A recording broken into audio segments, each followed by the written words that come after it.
Hey everyone, today is Thursday, July 9th, 2026. Today is day 12 of my plant everyday challenge.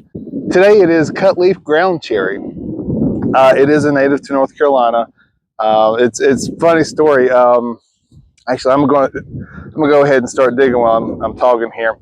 It is a native edible fruit, and I got it from a guy in Greenville, and he gave it to me because I gave him some plants. He gave me some plants, and he was like, "Yeah, man, this is edible." He gave me one. It was a little tasty little tomatillo looking thing, and I was like, "Cool beans, whatever." And then the more I started looking at it, the more I realized I'm pretty sure I weed eat them from the cracks of the concrete around here, and now I'm putting one in my garden. So, which reminds me of a different story. Happened 2 or 3 years ago when I just first started getting into natives. Went to a farmer's market in Kinston, and there's a Kinston, North Carolina. There's a lady named Karen. Very nice lady. I liked her a lot. She is not a Karen as they say, but she, talking natives, yada yada, and she was like, "There's this lyre-tailed sage, lyre leaf sage. It's in the salvia family." Well, there's already fire ants. It's in the salvia family, and I was like, "Yeah, I got some salvias. Like, those things are great pollinators. Heck yeah, let me get like 3 of those so I can kind of plant them all together and get a little grouping of them at the house." And she sold me 3, and they were like $7 a piece or whatnot.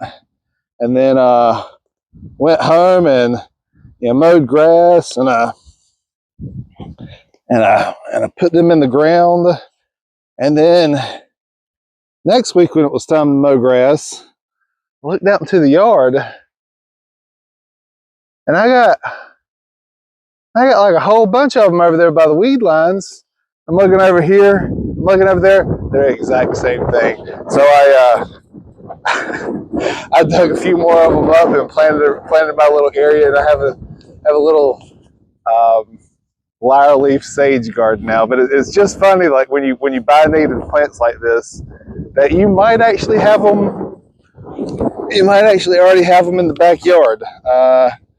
The maypop that I have, I happen to be,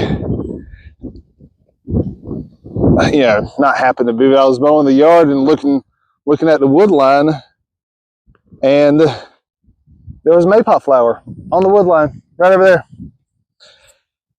And I couldn't, that's good. And I couldn't, I tried to propagate it. I couldn't propagate it. So that's why I ended up buying maypops, because I wanted them. All right, cool. We're rooted in. All right. But yeah, I just want to tell those 2 kind of funny stories. Is when you buy native plants, you might actually already have some that you didn't even know that were nice, cool little natives. But this will be good. This is kind of my little edible section of my garden. I have blackberry plant here, basil's over here, and now this little ground cherry. So we'll go ahead and water him, and hopefully that was a nice quick little video for today. Again, today is day 12. Challenge yourself every day to do something. Mine has been putting some of all these plants in the ground. We'll see you tomorrow for day 13. Bye.